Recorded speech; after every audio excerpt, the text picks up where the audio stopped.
Some places feel safe because they look safe. Imagine if the real danger wasn't hiding in the dark, but waving from across the street, shaking your hand, asking how your week's been, and wearing the kind of smile you only think you can trust.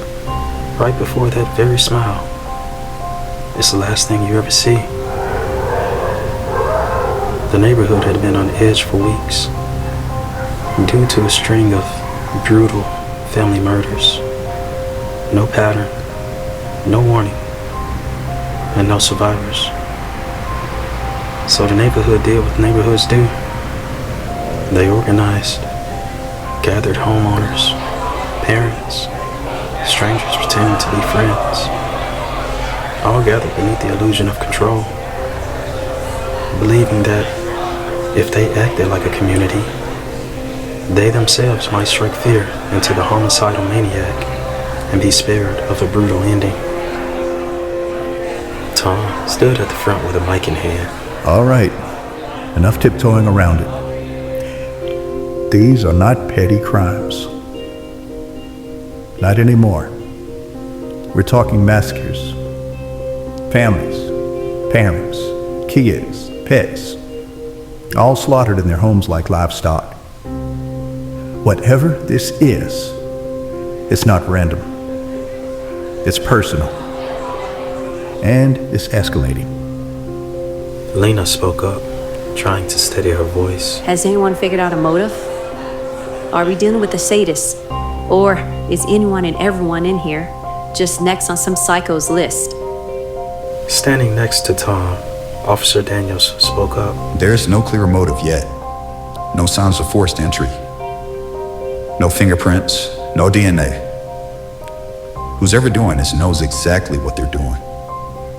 He's methodical, calm, strong, and based on witness patterns, we're looking at a male, early 30s to late 40s. Bald, possible fisher hair, maybe a goatee. If there is no sign of forced entry in any of these cases, doesn't that mean the killer might have been invited in? Or at least known me well enough not to raise suspicion? I mean, are we sure this isn't someone from here, from our area, from this neighborhood? It's a fair question, ma'am. And honestly, we can't rule anything out. But I want to be clear. We don't have any reason to suspect any specific resident. We're still gathering evidence, reviewing footage, and speaking to nearby communities. Until we know more, the best thing for any of you is to stay alert, stay together in groups, and never venture alone, especially at night. I swear, if something were to happen to Greg, I'd lose myself. I don't think I could survive it. Claire, Lena's closest friend, tried to calm her with words of comfort. Don't say that. You're not alone in this, all right?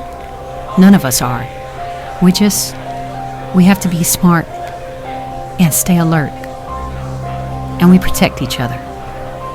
Okay?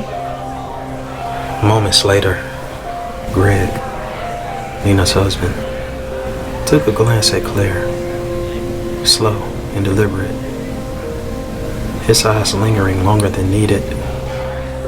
It wasn't a look of curiosity, nor concern, but hunger, a predatory hunger. Claire noticed, her body tensed. For just a moment, her discomfort showed, and then it was gone. She pulled her cardigan closer around her and looked away, choosing not to acknowledge him. Greg blinked, adjusted his seat, and said nothing. She sat among them, just another worried face. A woman living alone, no husband, no dog, no kids.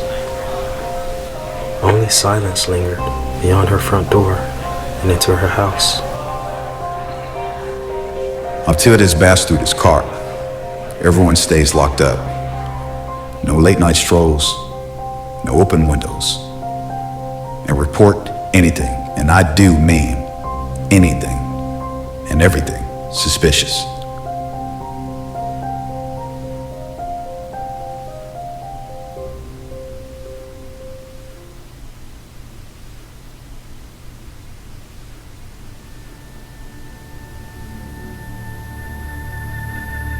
Night fell like a blanket, heavy and quiet. Claire, half asleep on the couch, a blanket over her legs, the soft flicker of the screen casting shadows on her face. And then, a stranger enters, uninvited. Claire didn't stir, didn't see the figure standing in the hall, watching, waiting, until it was too late.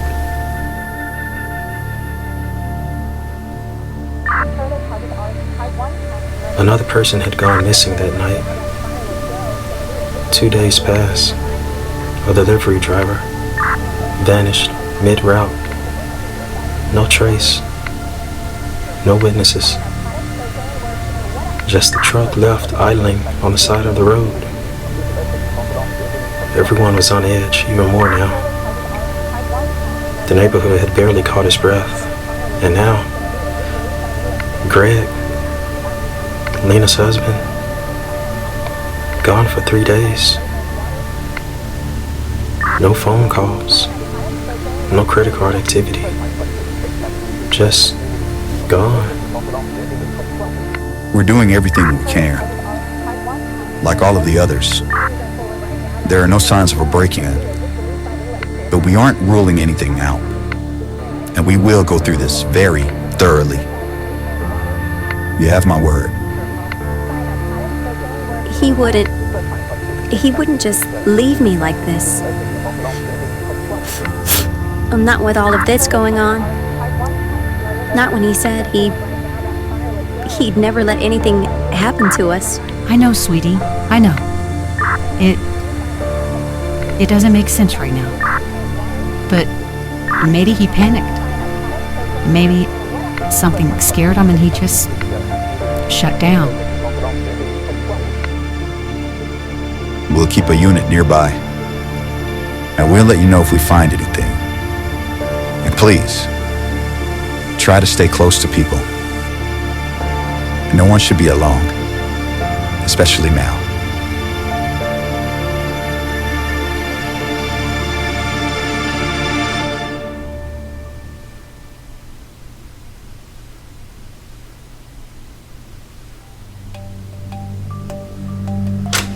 The house greeted Claire upon her return home with silence. She moved with purpose, past the kitchen, down the hall, and down the stairs.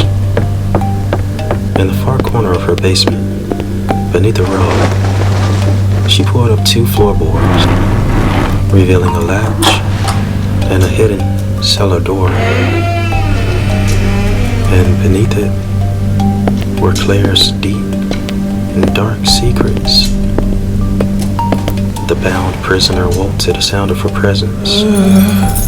Chains and rope wrapped around his wrists, ankles, strapped around his shoulders, even his neck. And her standing just above him, completely calm, with wicked grace that only a predator could know. Oh, you're awake. Good. Claire, please, I don't know what you think I did, but Oh, Greg. I know exactly what you wanted to do. Claire, no, I'm not that guy. All right, and I'm definitely not the asshole running around killing people. I just wanted to be with you. That's all. No, Greg. You didn't want to be with me. You wanted something else. Claire, please, I made a mistake. Listen, I've got money. Okay?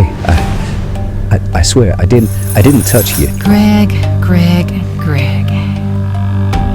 I don't want your money, sweetie. You can't charm your way out of this one. And I know you didn't touch me, but you will never get the chance to touch me, Greg. Or anyone else for that matter. Ever. Again. Plus, as sloppy as you are with breaking and entering, there is no way you have got a Miss Fargo massacre in families. Trust me, I know the type. And you're definitely not the type. Well, wait. What? How do you know I'm not the psycho running around killing people? That's easy. Because he's behind you. There he was. The man who had hunted the suburbs. Now a corpse on Claire's operating table. Chest split open. Organs removed. Muscle filleted. Bags labeled and hanging like meat in a butcher shop. Claire quickly kneels and tapes Greg's mouth shut to keep him from screaming. You see, you thought you were the predator. You both did. But you were just prey, trotting in my little playground. He was drawing unwanted attention to his area. And you just wanted something that you couldn't have.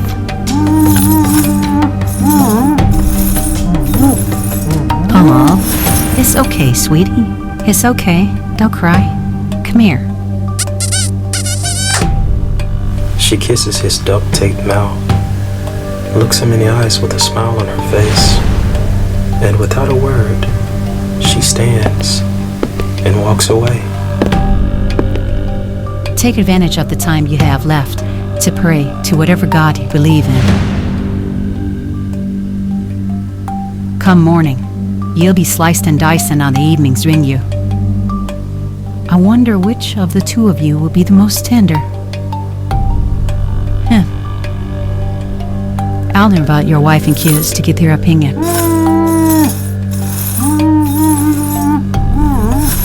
Oh, and enjoy your last night in this life. I really hope the attempt was worth it.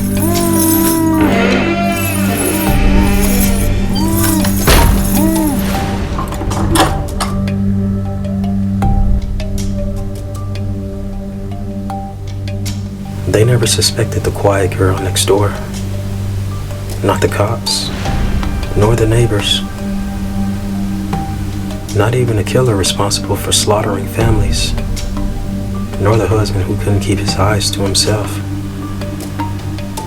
Predators come in all forms, not just the kind that rip through flesh with teeth, but the kind that smile while they marinate you in their favorite sauce and seasoning. And when the devil wears your friend's face, you never see the knife they wield until it's too late. Because sometimes they don't just hunt, they harvest. And sometimes they eat their own. Imagine that.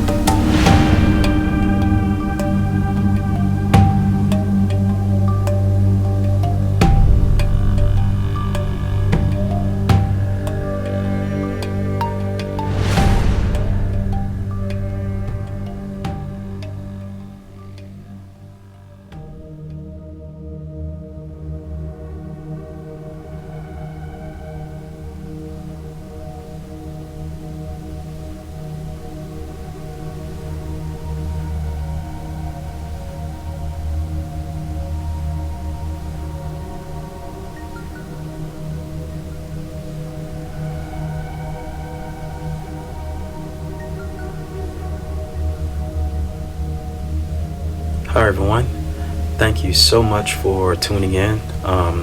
Truly, it means a lot. This is actually my second full story here on this channel. The first story I uploaded was Meemaw. And if you saw that one, you probably noticed that I never really introduced myself.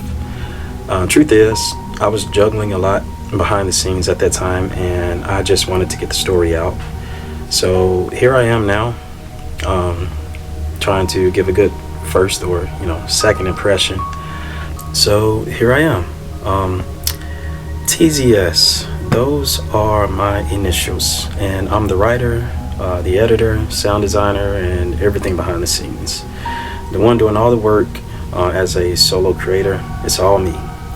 And spoiler alert, I and Silas Nox are both one and the same.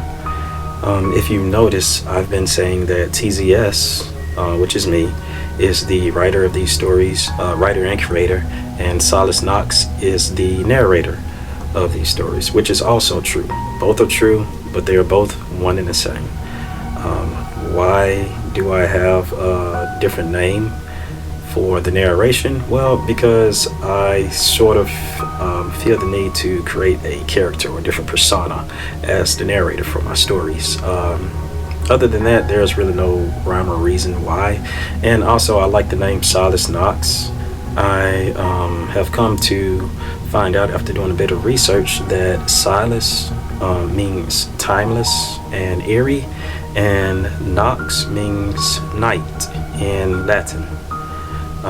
So when you say Silas Nox, it's sort of like you're saying timeless night in a way, which I thought was pretty cool in itself. So yeah, that's the whole quick brief explanation of TZS and Silas Nox. They're both one and the same. There's no difference. I just like the name Silas Nox. I thought it was cool, and I thought it'd be a cool name for I guess my alter ego or persona.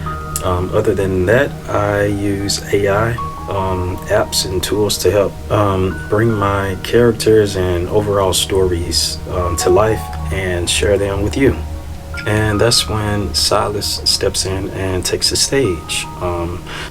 Silas is my storyteller persona. He's the voice behind anonymous Fables, and the one that guides you through every twist, turn, and jump scare through every story. It's still me, just a different side of me, I guess you can say. If you enjoyed this story, please like, comment, and subscribe. That really helps support this channel and helps it grow from the ground up. And if you didn't, thanks for watching anyway. Your time is always valued, and I will keep working as hard as I can to earn your time. I've got more stories coming up and on the way, but until then, guys, walk with God, stay curious, stay blessed. I'm out.